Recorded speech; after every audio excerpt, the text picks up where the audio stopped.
अस्सलाम वालेकुम नाज़रीन गिरामी। ये रमेश वर्मा बीजेपी का नेता है, सियासतदान है। मदारस के बारे में ये बात कर रहा है कि जिन मदारस के अंदर सनातनी बच्चों को कन्वर्ट करके इस्लाम पढ़ाया जाता है, इनको ताला लगा दिया जाएगा।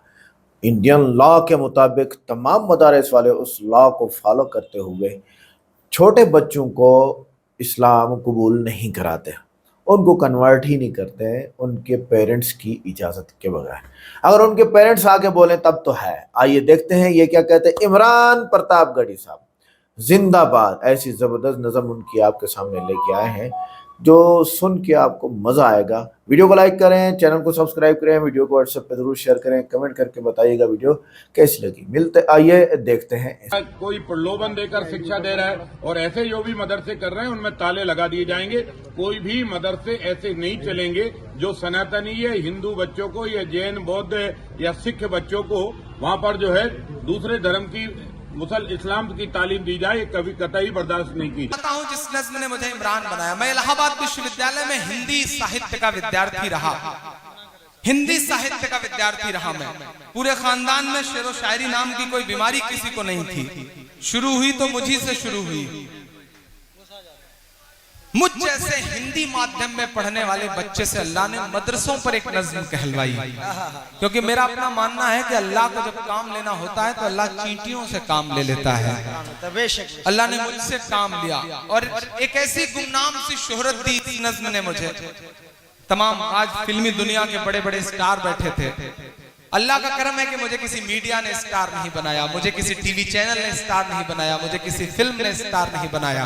मेरा मुशायरा तो ईटीवी उर्दू तक दिखाने में इतना एडिट कर देता है कि कुछ पूछता नहीं। मुझे तो स्टार आप लोगों ने बनाया है, आपकी दुआओं ने बनाया है। मैं आपके दिलों में बसता हूँ, यही मेरी सबसे बड़ी पहचान है, यही मेरी सबसे बड़ी शोहरत है, यही मेरा सबसे बड़ा स्टारडम। इस नज़्म ने एक ऐसी गुमनाम सी शोहरत दी उबैद भाई कि मैं ट्रेनों में सफर करता रहा तो लोग मुझे को MP3 में मेरी नज़्म सुनवा के कहते थे कि शेरो शायरी का शौक है तो कभी इस शायर को सुनना, साला बहुत अच्छा पढ़ता है। उन लम्हों में लगता था कि अल्लाह ने कैसी गुमनाम सी शोहरत दी। एक नज़्म पिछले 15-20 साल में इलेक्ट्रॉनिक मीडिया हो, प्रिंट मीडिया हो, एक प्रोपेगेंडा खड़ा किया गया कि मदरसे टेररिज्म का अड्डा है, मदरसों में ये तालीम वो तालीम। मैंने आपकी दुआओं के भरोसे एक नज़्म कही, वो नज़्म आपकी अदालत में रखने चल रहा हूं कि मिला हमेशा चाहत का पैगाम मदरसों से,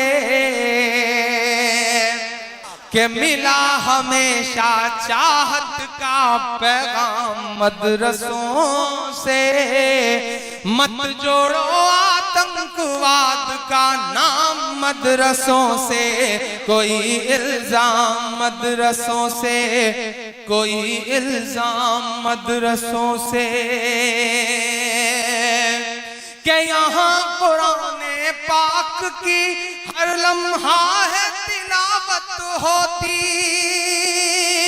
यहाँ कुरान पाक की हर लम्हा है तिलावत होती।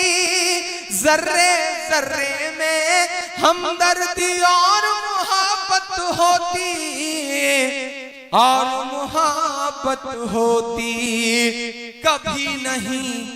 कभी नहीं हो सकता कत्ले आम मदरसों से।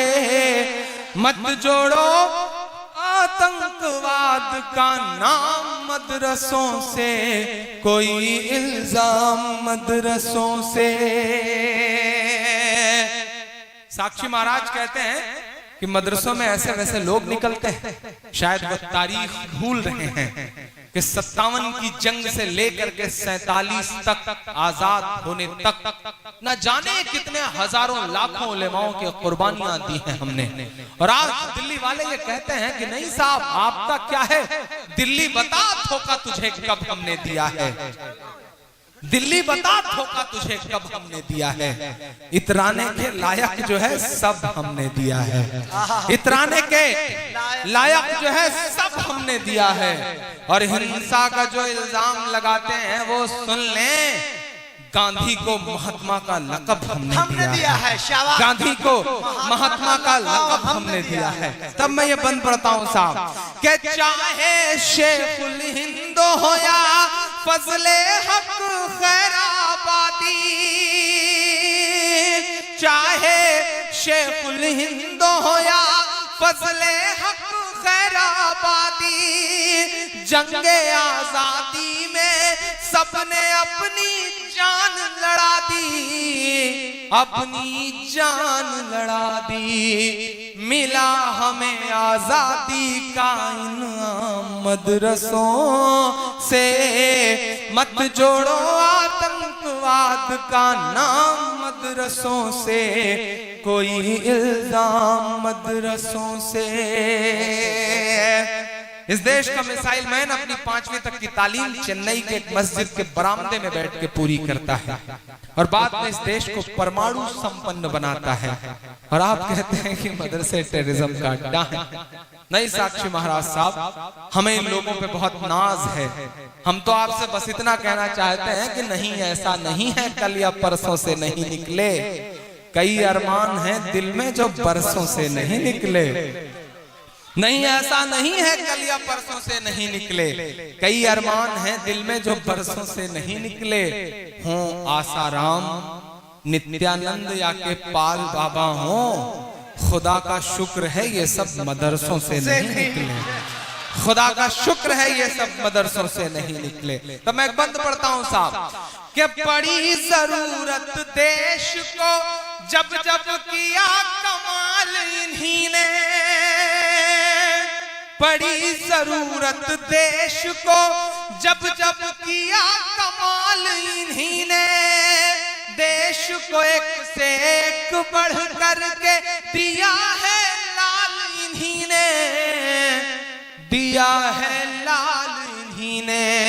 3 राष्ट्रपतियों के नाम गिना रहा हूं। मीडिया बहुत अंट शंट छापती है, अगर हिम्मत है तो ये छाप के दिखाए जो सबसे बड़ा सच है कि निकले जाकिर फखरुद्दीन कलाम मदरसों से, मत जोड़ो आतंकवाद का नाम मदरसों से, कोई इल्जाम मदरसों से। एक बंद पढ़ता हूं साहब। इरशाद। 57 की जंग के बाद अंग्रेजों को लगा कि हिंदुस्तान पे हुकूमत बहुत मुश्किल है। जंग बहुत कस के लड़ी गई थी। हम लड़ रहे थे उस वक्त क्योंकि हुकूमत हमसे छीनी गई थी। हम लड़ रहे थे उस वक्त। अंग्रेजों को लगा कि हिंदुस्तान पे हुकूमत तो बहुत मुश्किल है। अगर हिंदुस्तान पे हुकूमत करना है तो मुसलमानों को मिटाओ, मुसलमानों को मिटाना है तो कुरान मिटाओ। पश्चिमी उत्तर प्रदेश से लेकर के हिंदुस्तान के तमाम इलाके इस बात के गवाह हैं कि एक साथ हजारों उलेमा को फांसियां दी अंग्रेजों ने और ये कहा कि इनकी लाशें कई दिन तक उतरने न दी जाएं ताकि अवाम के दिल से इनकलाब और क्रांति का भूत उतर सके। मैं बंद पढ़ता हूं साहब। अब तक जो कुछ कहा वो एक पल्ले पर, जो ये बंद पढ़ने चल रहा हूं एक तराजू पर, क्योंकि ये मुझे बहुत पसंद है। ये इसलिए मुझे पसंद है क्योंकि ये मेरी अम्मी को बहुत पसंद है। मैं पढ़ता हूं और आपसे दुआएं मांगता हूं कि जंगे आजादी में फिरंगी लाख कुरान चलाए। अगला मिसरा अगर आपके ईमान का मिसरा हो तो सुन के बता देना। जंगे आजादी में फिरंगी लाख कुरान चलाए, किसी भी हाफिज के दिल से एक हर्फ मिटा ना पाए।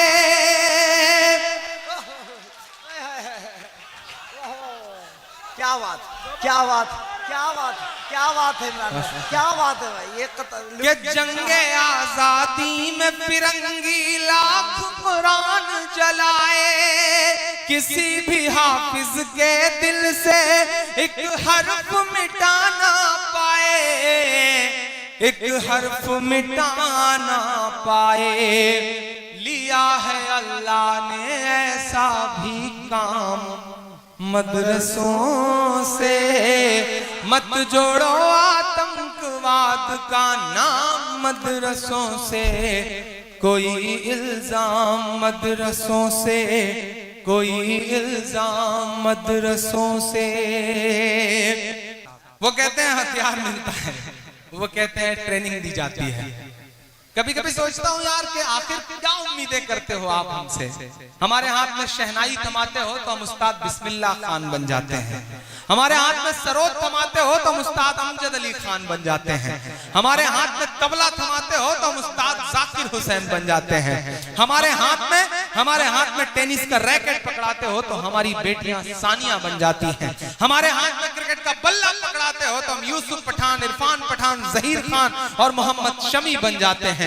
हमारे हाथ में म्यूजिक पकड़ाते हो तो हम इस देश को आस्कर दिलवाने वाले ए.आर. रहमान बन जाते हैं। हमारे हाथ में साइंस देते हो तो हम देश को परमाणु संपन्न बनाने वाले कलाम बन जाते हैं। चूंकि हमें अव्वल रहने की आदत है, तो हो सकता है कि पांव लड़खड़ाया हो तो हम हाजी मस्तान भी बन गए हों। बट इट्स ए ब्लैक, जिस तरह एक स्पेक्ट्रम है उसमें बहुत सारे रंग हैं, आसपास काले रंग भी होते हैं। वो हमारी जिंदगियों का काला रंग है। हमारी जिंदगियों के जो और खूबसूरत रंग हैं, हमें उससे पहचानिए। हम इस मुल्क की तरक्की में शाना बशाना आपके साथ खड़े हुए हैं। मैं आखिरी बंद पढ़ता हूँ इस रज़्म का साहब। हथियार मिलता है, ट्रेनिंग दी जाती है। मैं बताता हूँ क्या मिलता है कि वज़ू के लोटे, कुछ कुरान और टूटी हुई चटाई। दावत देता हूं मैं, जिसे देखना है वो आए साहब। दरवाजे खुले हैं। हिंदुस्तान के 80% से ज्यादा मदरसे ऐसे हैं जिनमें दरवाजे नहीं हैं, और आप कहते हैं कि उनके अंदर कोई रहस्य छुपा हुआ है। आइए देखिए, सब आपकी आंखों के सामने है किस तरह मोहब्बत की तालीम हो रही है, कुरान पाक की तालीम हो रही है। आइए कुछ पल बैठिए, शायद आपके दिल में भी रहम आ सके जो आपका दिल पत्थर का हुआ जा रहा है। मैं पढ़ता हूँ साहब कि वज़ू के लोटे, कुछ कुरान और टूटी हुई चटाई। जिसे देखना है वो आकर देखे ये सच्चाई, देखे ये सच्चाई के फैला है और फैलेगा इस्लाम मदरसों से। मत जोड़ो आतंकवाद का नाम मदरसों से। कोई इल्जाम मदरसों से, कोई इल्जाम मदरसों से। नाज़रीन गिरामी, ये थी आज की इंटरेस्टिंग वीडियो जिसमें मदारिस पर एक बहुत बड़ा इल्ज़ाम लगाया गया है। अगर मदारिस जबरन तब्दीली करते तो सदियों में हिंदुस्तान में सब मुसलमान होते, कोई एक भी हिंदू ना होता। इतना गलत इल्ज़ाम लगाते हो। मदारिस के इम्तिहान और निसाब सरकारी महकमे के तहत रजिस्टर होते हैं। कुछ भी छुपा ढका नहीं है। मदारिस मुसलमानों के लिए अखलाकी तालीम का एक इदारा है। अच्छा, FIR सबूत या अदालत का फैसला होगा तो आप मदारिस को बंद कर सकते हैं, वरना आप ये हिम्मत नहीं कर सकते हैं। सनातन धर्म कहता है सोच बोलो, सच बोलो, बगैर तहकीक इल्ज़ाम लगाना ये क्या है? ये सनातन के खिलाफ है, आपके मज़हब के खिलाफ है। इस्लाम तो इस्लाम है, हमारा प्यारा मज़हब है। सियासी फ़ायदे के लिए मज़हब को हथियार ना बनाएं। असल सनातन वाले भाईचारे की बात करते हैं, नफ़रत की नहीं। तुम सनातनी नहीं हो, खामखा में सियासत कर रहे हो। आगे कह रहे हैं कि मदारिस करोड़ों यतीम और गरीब बच्चों को मुफ्त तालीम और खाना देते हैं। ये बात गलत है। यहाँ पर इन्होंने आर्टिकल में लिखा है, ये बात गलत है। अब मदारिस के अंदर सिर्फ और सिर्फ अमीर बच्चे पढ़ते हैं, जिनके माँ बाप अफोर्ड कर सकते हैं, और वो चाहते हैं कि हमारे बच्चे अखलाकी तालीम सीखें। और मैं एक पैगाम दूंगा, जो बच्चे मदारिस के अंदर पढ़ते हैं, मदारिस से फारिग होने के बाद पहला काम अपनी रोज़गार का करो, अपनी नौकरी, जॉब, शॉप कुछ का करो, और उसके बाद शादी भी करो और पढ़ाओ भी। ये मैं कहूँगा। हाँ, शादी आप पहले करना चाहे कर सकते हैं, टेंशन नहीं है, क्योंकि अल्लाह ताला का वादा है, अनकिहुल अय्यामा मिनकुम वस्सालिहीन मिन इबादिकुम व इमाइकुम व यकूनु फुक़रा युग़निहुमुल्लाह। अपने नौजवानों की शादियाँ करो, अगर ये गरीब होंगे अल्लाह इनको अमीर करेगा, तो इससे हमें परेशानी नहीं है। लेकिन एक परेशानी यही है कि हमारे मदारस के तलबा फ़ारिग हो के सीधा सीधा पढ़ाने बैठ जाते हैं और मदारस के अंदर तनख्वाह बहुत कम होती है, 6,000, 8,000, 10,000, कहीं 20,000, और इंडिया के अंदर वाकई तनख्वाह ज़्यादा हो सकती है। तो लोगों की जेब की तरफ नज़र जाती है, जो कि गलत है। इसीलिए हर मुस्लिम आलिम को चाहिए कि वो अपने रोज़गार की कोशिश करे, रोज़ी अल्लाह ने देनी है, शादी भी करे और मदरसे के अंदर पढ़ाए भी। मैं अपने शागिर्दों को अल्लाह के फजल से यही तालीम देता हूँ, बच्चों पढ़ो, खूब पढ़ो, खूब पढ़ो, फारिग होते ही पहले अपनी रोज़गार की कोशिश करो, शादी भी करो और पढ़ाओ भी। अच्छा, हिंदुस्तान का आइन हर शहरी की को मजहबी आज़ादी देता है। मदारिस बंद करने की बात आइन की तौहीन है। अब हल्फ उठाएं, आप हल्फ उठाएं पर लेते हैं या सियासत पर, यानी जो हल्फ उठाते हैं आप, जिस वक्त आप नेता बनते हैं, सियासतदान बनते हैं, आपको ज्वाइनिंग मिलती है, उस दिन आप हल्फ किस बात पर लेते हैं कि हम आइन के ताबे हैं और आइन में लिखा हुआ है मज़हब की आज़ादी है, बात ख़त्म। मुसलमानों ने कभी मंदिरों या गौशालाओं को बंद करने की बात नहीं की है। क्यों ऐसी बात तुम करते हो? गलत हो ना तो करते हो। इसी तरह फिर मदारिस क्यों निशाना बन रहे हैं? ये सबका साथ, सबका विकास नहीं, सिर्फ एक राज है, वही जो आप राजनीति चाहते हैं वो नहीं होने देंगे कोई भी, ना सिख होने देंगे, ना मुसलमान, ना ईसाई, ना यहूदी, ना पारसी। ये 5 कम्युनिटीज़ इंडिया के अंदर रहती हैं। छठी एक नई कम्युनिटी है, वो एथियस्ट, मुल्हिद लोग हैं, जो नौज़ुबिल्लाह, अल्लाह हिफाजत फरमाए। अगर कोई बच्चा इस्लाम कबूल करता है तो उसकी वजह किरदार, अखलाक और मोहब्बत होती है, ज़ोर ज़बरदस्ती नहीं। दिल जीतने पर पाबंदी लगाओगे, सच्चाई को ताकत की ज़रूरत नहीं पड़ती होती, सच्चाई छुपती ही नहीं है, सच्चाई आग की तरह, पानी की तरह ज़ाहिर हो जाती है। लिहाजा एक बात ज़हन में रखिएगा कि आप सिर्फ झूठ बोल के इस्लाम के खिलाफ प्रोपेगेंडा अब नहीं कर सकते। अब हम बैठे हैं सोशल मीडिया पे लोगों की आंखें खोलने के लिए। वीडियो कैसी लगी? वीडियो को लाइक करें, चैनल को सब्सक्राइब करें, वीडियो को व्हाट्सएप पे जरूर शेयर करें, कमेंट करके बताएं वीडियो कैसी लगी। मिलते हैं नेक्स्ट वीडियो में। अस्सलाम वालेकुम।